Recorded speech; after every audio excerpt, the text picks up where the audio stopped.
Assalamualaikum, para pecinta jejak Beksi. Kali ini jejak Beksi akan mengulas lika-liku kehidupan Haji Bokir, sang legenda Betawi yang rupanya pernah ketagihan judi. Biografi singkat ini jejak Beksi kutip dari berbagai sumber. Kisah ini kita mulai dengan namanya yang menjadi jalan di daerah Pondok Gede. Nama Haji Bokir bin Jiun diabadikan sebagai nama jalan di Jakarta.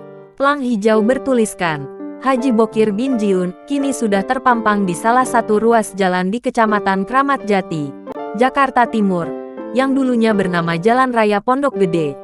Pemerintah Provinsi Jakarta memutuskan mengganti nama jalan itu menjadi Jalan Haji Bokir bin Jiun untuk memberi penghormatan kepada tokoh Betawi tersebut.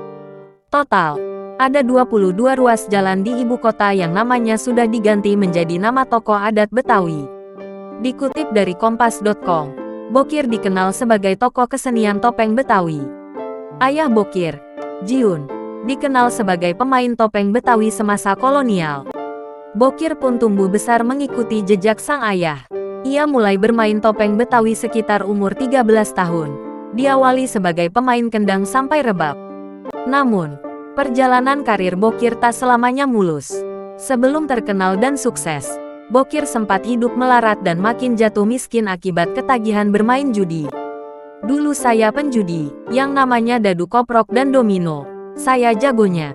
Gara-gara judi harta saya ludes, kata Bokir mengutip artikel harian Kompas, tanggal 16 Maret tahun 1994.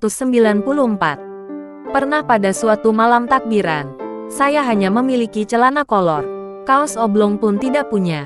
Namun, saya nekat pergi main judi sekalipun harus memakai baju rombeng, tutur Bokir. Namun, perlahan-lahan Bokir berhasil bangkit. Kebiasaannya main judi ia buang jauh-jauh. Ia lalu mendirikan dan memimpin kelompok topeng Betawi Setia Warga sejak tahun 1960-an. Grup itu rutin manggung dari kampung ke kampung menghibur warga. Meski manggung dengan bayaran seikhlasnya, tetapi nama kelompok topeng Betawi Setia Warga pada akhirnya makin dikenal luas. Pada awal tahun 1970-an, Setia Warga dikenal publik sebagai kelompok lenong yang sering tampil di TVRI. Sejak saat itulah karir Bokir makin moncer dan makin terkenal karena membintangi berbagai film. Ia pertama kali bermain film bersama Benyamin Sueb dalam Duyung Ajaib, 1978. Kemudian, Si Ronda Macan Betawi, 1978, dan Betty Bencong Slebor, 1978.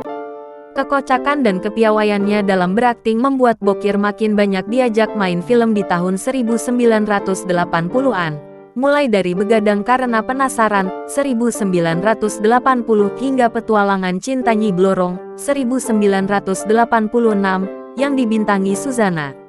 Sepanjang kariernya, Bokir sudah membintangi 50 film. Bokir juga pernah tampil dalam sejumlah sinetron, di antaranya Fatimah, Koboi Kolot, dan Angkot Haji Imron. Dari bermain film dan sinetron itulah Bokir sanggup naik haji, membeli 4 mobil mewah, serta masing-masing rumah untuk kedua istrinya. Bokir meninggal dunia dalam usia 77 tahun pada hari Jumat tanggal 18 Oktober tahun 2002. Pagi itu, Bokir tidak sadarkan diri setelah keluar dari kamar mandi di rumahnya di Kampung Setu, Kelurahan Setu, Kecamatan Cipayung, Jakarta Timur. Bokir kemudian dibawa ke Rumah Sakit Pasar Rebo, Jakarta Timur, dan dinyatakan meninggal sekitar pukul 5.30 waktu Indonesia Barat. Demikian dilaporkan harian Kompas tanggal 19 Oktober tahun 2002. Bokir yang lahir di Cisalak, Bogor, tanggal 25 Desember tahun 1925. Itu sebelumnya diketahui mengidap penyakit darah tinggi. Jenazah Bokir dimakamkan siang setelah sholat Jumat di pemakaman Kampung Keramat, Cipayung, Jakarta Timur.